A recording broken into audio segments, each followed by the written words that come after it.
Assalamualaikum warahmatullahi wabarakatuh. Perkenalkan, nama saya Angelina Diartareta. Saya dari Politeknik Negeri Cilacap. Jurusan saya adalah Teknik Informatika. Di sini saya akan menyampaikan materi tentang internet, mata kuliah internet. Jadi kita mulai saja.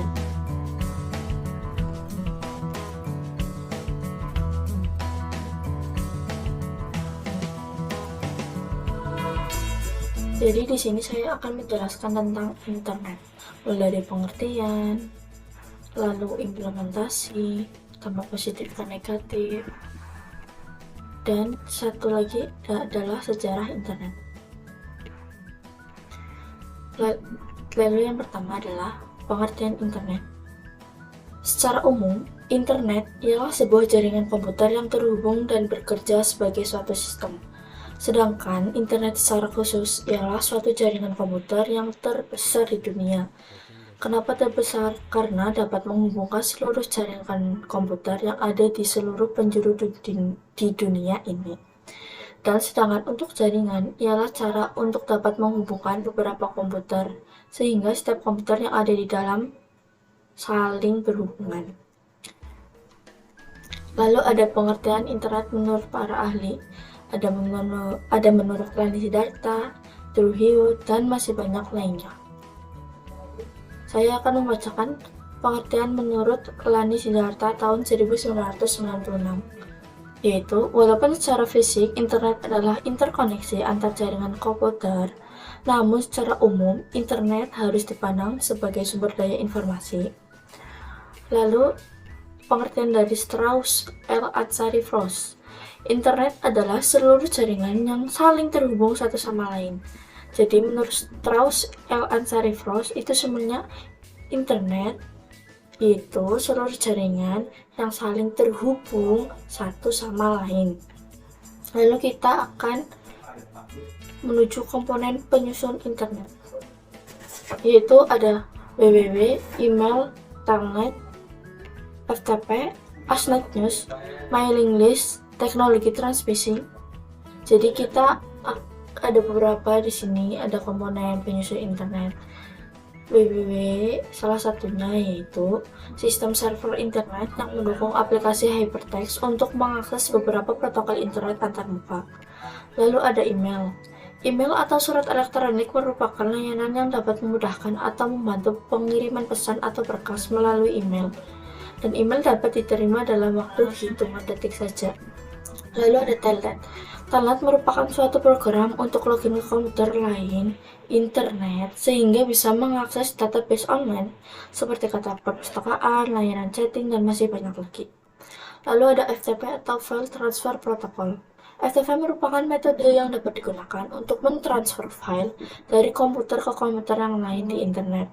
Situs FTP ini berisi buku atau e-books, artikel software, game, gambar, dan semua file yang ada di komputer dapat ditransfer melalui FTP.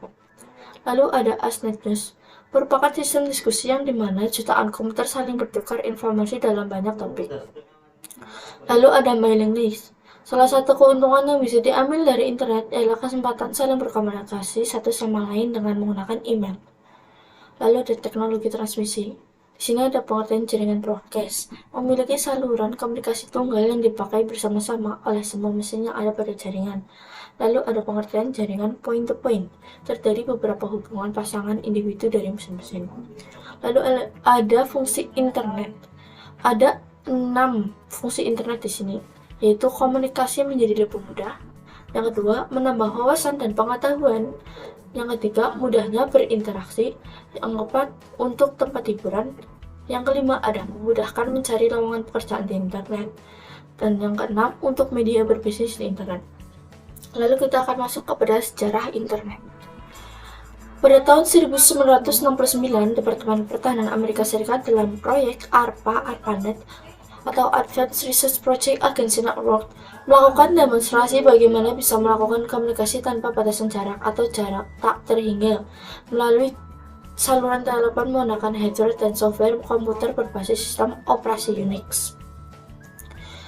Pada proyek ARPANET, setelah dirancang bentuk jaringan dengan standarisasi kehandalan dan seberapa besar informasi dapat dipindahkan untuk saling berbagi, maka terbentuklah sebuah protokol yang baru dikenal dengan TCP atau IP. Jadi itu ARPANET lalu merancang bentuk jaringan dan dengan standarisasi kehandalan dan seberapa besar informasi dapat dipindahkan untuk saling berbagi. Lalu terbentuklah TCP/IP. Nah, ini singkatan dari TCP/IP ya. Lalu ada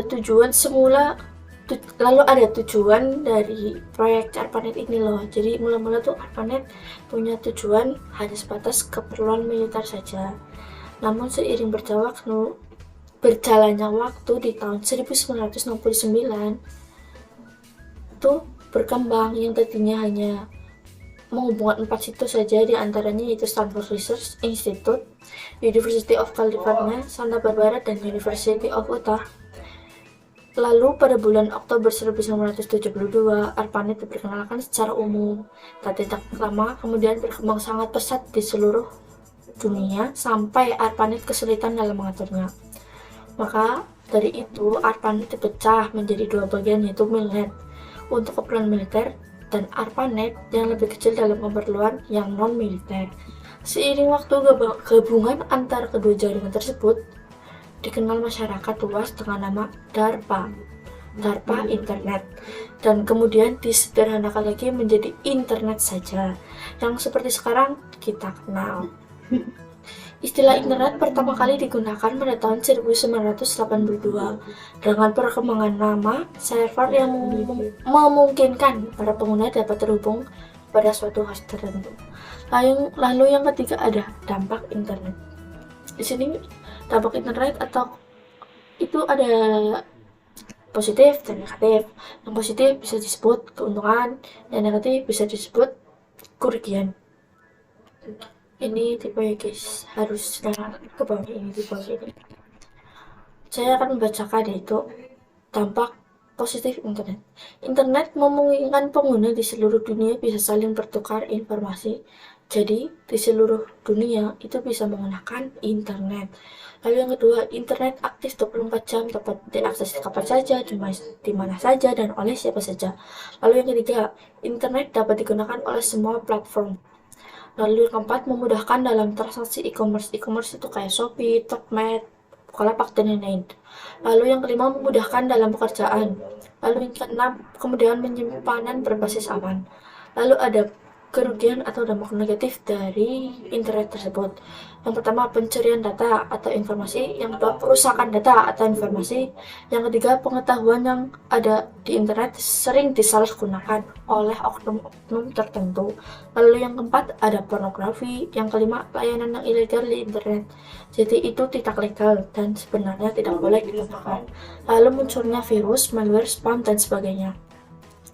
Lalu yang terakhir ada manfaat atau implementasi dari internet tersebut. Jadi kalau di kehidupan sehari-hari itu kita mengimplementasikannya itu kemana gitu. Yang pertama, informasi untuk kehidupan pribadi, yang diantaranya untuk kesehatan, rekreasi, hobi, pengembangan pribadi, rohani, dan sosial. Misal untuk kesehatan, misal kita mengalami gejala apa nih, sakit kepala.